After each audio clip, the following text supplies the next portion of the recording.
कहिए कैसा लगा। अब मुंह खोलो तो अंग्रेजी बोलो।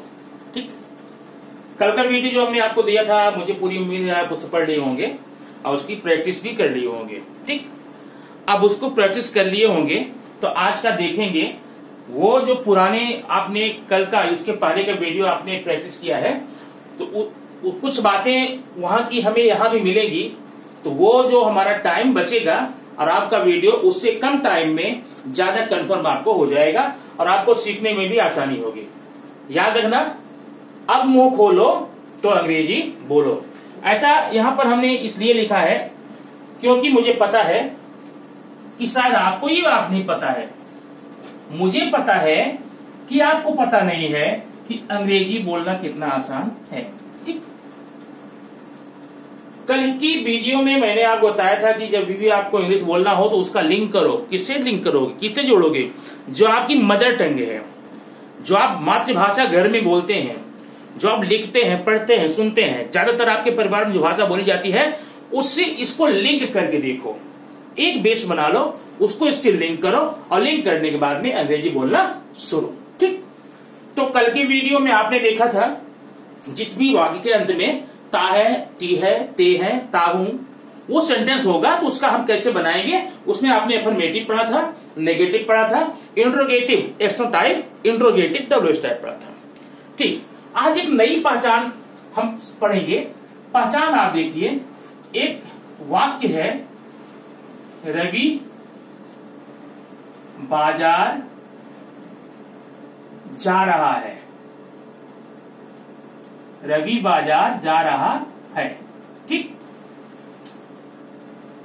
लड़के गाना गा रहे हैं।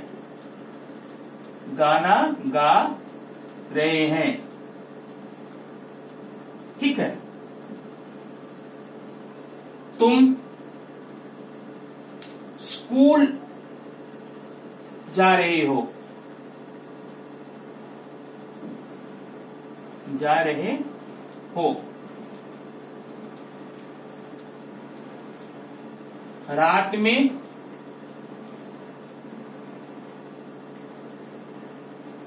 कुत्ते भौंक रहे हैं।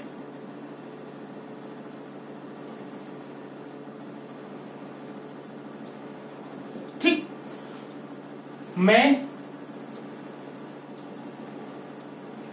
अंग्रेजी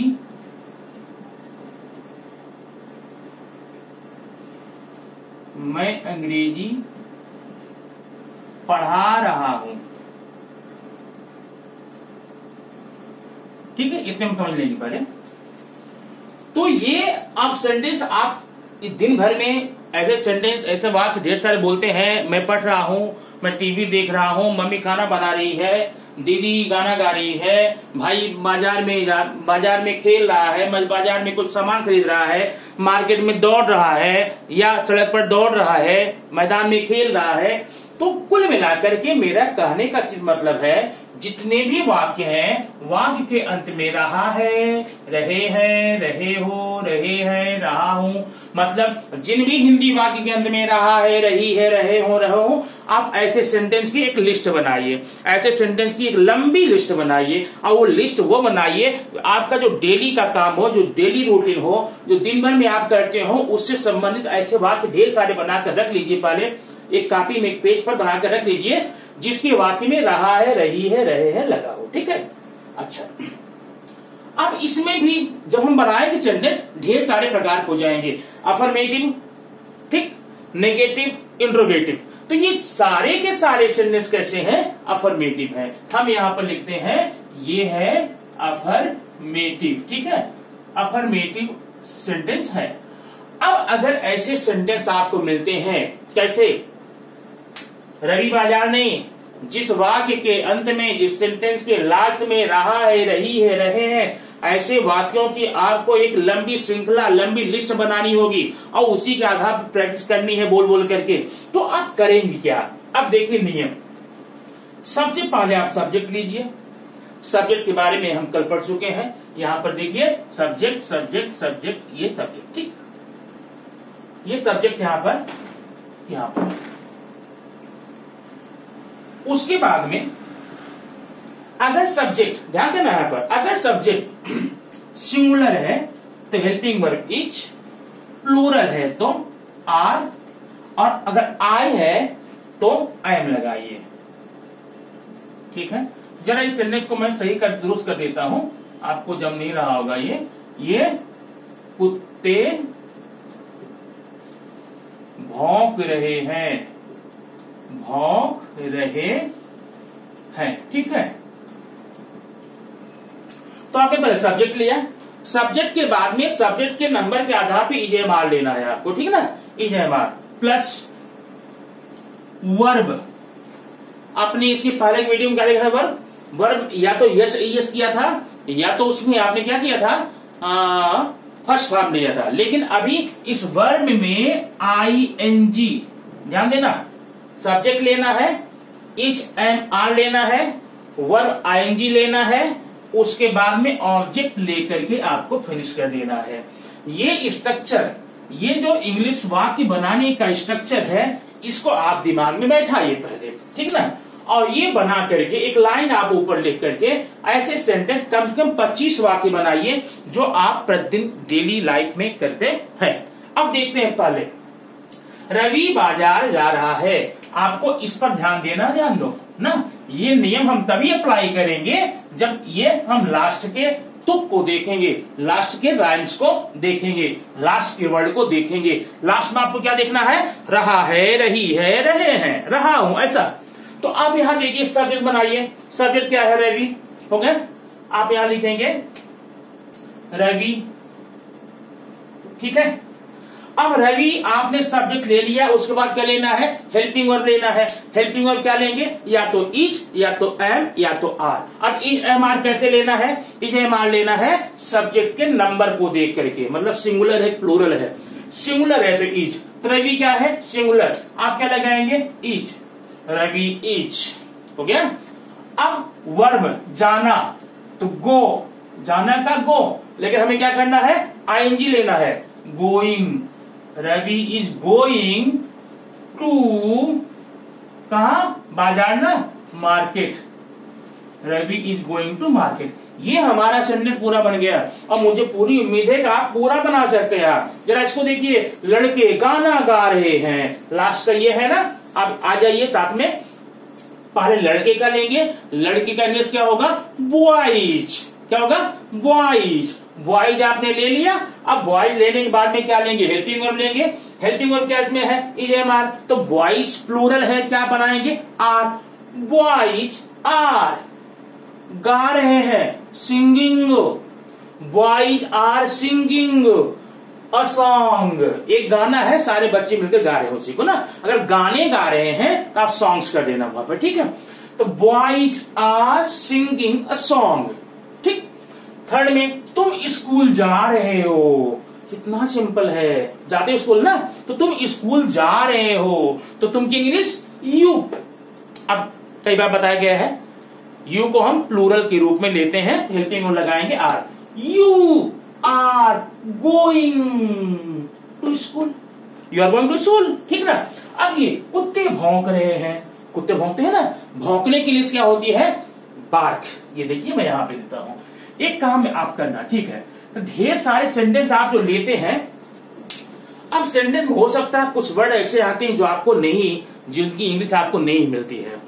तो जब इंग्लिश आपको नहीं है आपके पास को, तो अपने ब्रदर से, सिस्टर से, फ्रेंड से, टीचर से पूछिए, और या उससे भी न मिले, अपने मोबाइल फोन में जाकर के ये इंग्लिश निकालिए, या डिक्शनरी उससे देखिए। ऐसा करने से धीरे धीरे धीरे धीरे धीरे आपका जो शब्द शक्ति है, वर्ड पावर है, वो इंक्रीज होगा। ठीक ना। अभी इस समय ऑक्सफोर्ड डिक्शनरी में कुल मिलाकर के 5 लाख से ज्यादा शब्द इंग्लिश के हैं। किसको याद है 5 लाख वर्ड, ठीक ना। लेकिन कभी कभी कुछ वर्ड ऐसे होते हैं, आवश्यकता पड़ने पर हम उसकी मीनिंग देखते हैं, खोजते हैं, पता लगाते हैं, पूछते हैं। ठीक है ना। आप ऐसे वर्ड जब खोजेंगे बीच बीच में ना, तो आप ट्रांसलेशन तो सीख ही रहे हैं, स्पीकिंग सीख ही रहे हैं। ये आपकी शब्द शक्ति, शब्द संचय, शब्द का भंडार भी धीरे धीरे बढ़ता जाएगा। तो क्या हो जाएगा, डॉग्स प्लूरल है, dogs are barking, dogs are barking. मैं अंग्रेजी पढ़ा रहा हूं। I helping verb am, I am teaching the English, I am teaching the English. तो ये आपको ऐसे सेंटेंस हो गए जिसके वाक्य में रहा है, रही है, रहे होंगे और अफर्मेटिव होगा तो हम इस नियम के आधार पे कर लेंगे।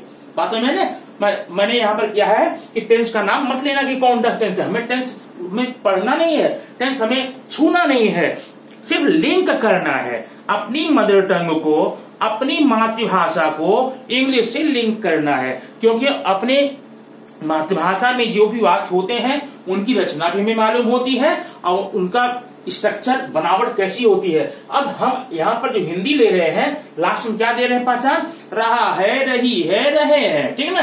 तो ये पहचान के सेंटेंस बनाएंगे और इस नियम के आधार पर उसको हम ट्रांसलेट करेंगे, ठीक है। अब ये लेकिन यहाँ पर जितने सेंटेंस मैंने आपको दिए थे सारे के सारे सेंटेंस, सारे के सारे वाक्य किसमें थे, अफर्मेटिव में थे ना। अब अफर्मेटिव आप तो प्रैक्टिस कर लिए, आपने क्या किया, आपको करना क्या है, एक सेट बनाना है। क्या सेट बनाना है, वाक्य का, सेंटेंस का, कितने, एटलीस्ट 25 कर लोगे तो अच्छा रहेगा। अब उस सेट को, हाँ सेट को बनाते समय दिमाग में बार बार ये बात ध्यान रखना, लास्ट में रहा है, रही है, रहे हैं ये ही आना चाहिए। दूसरा कुछ करोगे तो इससे आप नहीं बनाओगे, रॉन्ग हो जाएगा, ठीक ना। तो वो सेट बनाकर आप इसको प्रैक्टिस कीजिए। अब हम आगे आते हैं, अगर मान लो हमको यही सेंटेंस नेगेटिव में मिल जाए तो क्या करने वाले हो। ये देखिए, किरण पत्र नहीं लिख रही है, ठीक है। तो मेन मुद्दा हमारा कहाँ है, यहां है। किरण पत्र नहीं लिख रही है, इसका नियम देख लो। पहले सब्जेक्ट, जो नियम आपने पढ़ लिया था वही ले लो, ठीक है। सब्जेक्ट लिया था, सभी बात क्या लेंगे, हेल्पिंग वर्ब, या तो इज, या तो एम, या तो आर ना, अफर्मेटिव पढ़ा था। उसके बाद में एक वर्ड नया आएगा, नॉट लगा लिया क्योंकि नेगेटिव था। सेम नियम आगे का है, subject is am are not plus verb ING plus object. अब इसका आंसर देखिए, किरण हो गया, किरण इज नॉट लिखना, write, ING writing, Kiran is not writing a letter ना। शेर जंगल में नहीं घूम रहा है, तो कहां घूम रहा है पता नहीं, लेकिन सेंटेंस क्या है, शेर जंगल में नहीं घूम रहा है। तो lion is not wandering in the forest, in the jungle, ठीक ना। तुम स्कूल नहीं जा रहे हो, you are not going to school, नहीं। लड़कियां कबड्डी नहीं खेल रही है, girls are not playing the kabaddi, ठीक। हम पत्र नहीं लिख रहे हैं, we are not writing the letter. तुम इंग्लिश नहीं पढ़ रहे हो, यू आर नॉट। अब यहां पढ़ने के लिए मैंने बताया था, कोई जब मटेरियल लेटर हो, क्वेश्चन हो, आंसर हो तो रीड करना, और कोई अगर अध्ययन की दृष्टि से बोला जाए तो स्टडी करना, you are not studying the English, ठीक। ऐसे सेंटेंस बना करके आप ढेर सारे नेगेटिव सेंटेंस का सेट बनाइए, ठीक ना। अब यहां पर अगर मैं 50 सेंटेंस लिख के दूं तो कोई फायदा नहीं है, सेट तो आपको बनाना है, सेट आपको खोजना है, सेट वो खोज करके आप उसमें इंग्लिश के नियम को लगाना है, ठीक। अब अगला मान लो कि हमको मिल गया इंटरोगेटिव सेंटेंस। अब वो क्या है, कल भी पिछले वीडियो में आपने देखा है, ये है इंटेरोगेटिव, ठीक ना, क्वेश्चन। अब ये दो प्रकार का था, कौन दो प्रकार का था, एक था yes no type. Yes no type मतलब जिसमें हम उसका आंसर यस या नो में दे सके, या पहचान एक और थी जिस वाक्य के अंत में क्या लगा हो, मोस्टली क्या लगा हो। तो ये देख लीजिए, ए पार्ट बोलते हैं उसको ना, क्या वे टीवी देख रहे हैं। अब क्वेश्चन मार्क मत लगाना, मत बोलना, ठीक है। क्या वे टीवी देख रहे हैं, क्या वर्षा स्कूल जा रही है, ठीक है ना। अब इतनी बात समझ लीजिए इसको। तो ये सेंटेंस जो आपको मैंने दिया, ये क्या है, क्वेश्चन है, इंटरोगेटिव है। और कैसा इंट्रोगेटिव है? एस्नो का, कई बार चर्चा किया हूं, फिर मैं बता रहा हूं, एस्नो ऐसे सारे क्वेश्चन जिसका आंसर हम यस या नो में दे सकते हैं उसको हम कहते हैं एस्नो क्वेश्चन। अब इसकी हम इंग्लिश कैसे बनाएंगे? नियम देखना, ये देखिए सबसे पहले हेल्पिंग वर्ब। क्या हेल्पिंग वर्ब है? जिस सेंटेंस में रहा है, रही है, रहे हो उसका हेल्पिंग वर्ब है इज एम आर। तो हम लगाएंगे सेंटेंस में क्या स्टार्टिंग क्या इज लगाएंगे, ठीक है ना। अगर ये नहीं फिर बैठता है तो एम लगाएंगे, ध्यान देना यहाँ पर कैपिटल में करता हूं, इज लगाएंगे, एम लगाएंगे, ये भी नहीं बैठता है तो आर लगाएंगे, ठीक, इज एम आर। उसके बाद में सब्जेक्ट, ध्यान है ना, जब यस नो टाइप क्वेश्चन आएगा तो उसका आपको जब ट्रांसलेट करना होगा, बनाना होगा इंग्लिश में, तो पहले helping verb is am are ले लेना, फिर सब्जेक्ट ले लेना, ठीक है। उसके बाद में verb ING plus object plus बढ़िया सा क्वेश्चन मार्क लगा देना। अब जरा इसका हम देखें आकर के, क्या वे टीवी देख रहे हैं? सब्जेक्ट कहां है? वे का होगा दे, ठीक है, दे। अब दे के बाद हेल्पिंग वर्ब दे प्लूरल है ना, वे बहुत ढेर सारे, तो आर लगाएंगे। पहले दे सब्जेक्ट है ना, उसके बाद में इसका हेल्पिंग वर्ब क्या मिलेगा? आर मिलेगा, यहां लगाएंगे आर, ठीक है। आर क्यों लगाए? क्योंकि सब्जेक्ट प्लूरल है। अब सब्जेक्ट लेंगे, क्या है? दे, आर दे, देखना, देख इंग्लिश क्या होती है? वॉच। आर दे वॉचिंग ना the TV, are they watching the TV, ठीक ना। Are you watching the TV? पूछो अपने फ्रेंड से, are you watching the TV? एक minute, sorry, are you going to school? नहीं, am I singing a song? Am I writing a letter? नहीं, is she walking slow? Are you walking very fast? ऐसा sentence बनाओ, बना के practice करो उसको। अब इसका क्या देखना, क्या वर्षा स्कूल जा रही है? तो Varsha singular, helping verb is Varsha going, is Varsha going to school, वह is Varsha going to school. अब ये बनाने के बाद में अगला नेक्स्ट नंबर आता है इंट्रोगेटिव बी का। अब इंट्रोगेटिव बी क्या होता है समझ गए ना? 2 नंबर, सेकंड नंबर का WH type question. WH type question मतलब क्या होता है? ऐसे सेंटेंस जिसके स्टार्टिंग में हम WH लगाते हैं। बी टाइप में तुम कहां रह रहे हो, ठीक है ना। सीमा क्यों चिल्ला रही है, ठीक है। ऐसे सेंटेंस बनाना जहां पर कब, कहां, क्यों, कैसे, किधर, ये आए। तो इसका नियम देखना, सबसे पहले लगाना WH वर्ड ना। अब इसके लिए बता दिया गया है।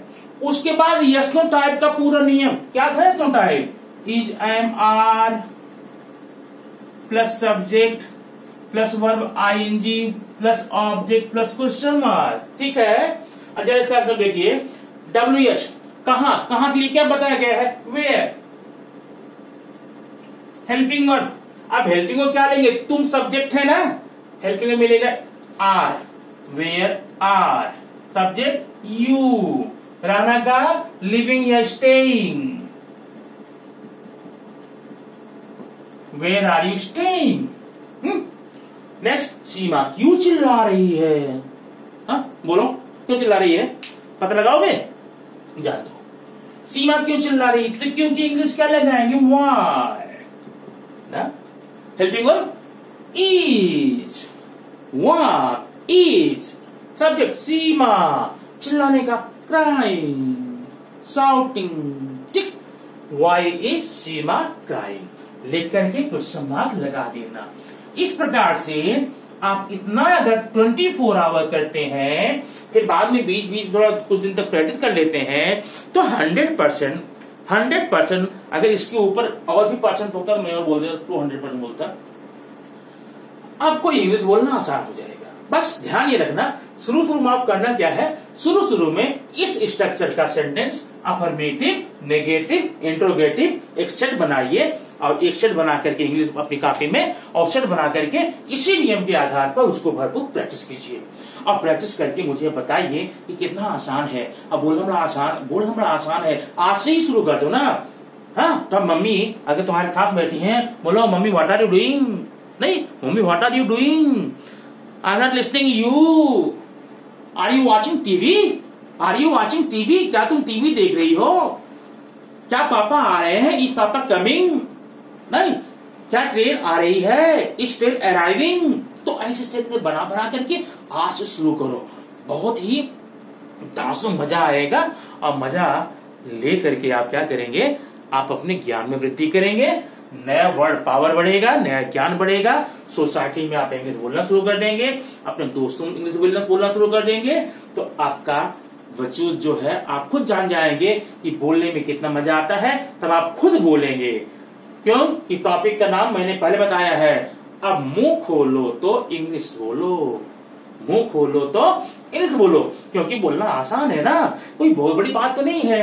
अब ऐसा नहीं है, इसको सीखने के लिए 13 दिन उपवास रखना पड़ेगा, ठंडे पानी से नहाना पड़ेगा, नंगे पांव चलना पड़ेगा, ऐसा कुछ भी नहीं है। घर में बैठ करके एसी में, पंखे में, टीवी के सामने, घर में, दिन में, दोपहर में, खाने के बाद में, सोने के बाद, सोने के पहले, जब मूड में आए एक सेट बनाओ, प्रैक्टिस करो, इसका एंजॉय करो, ठीक है ना।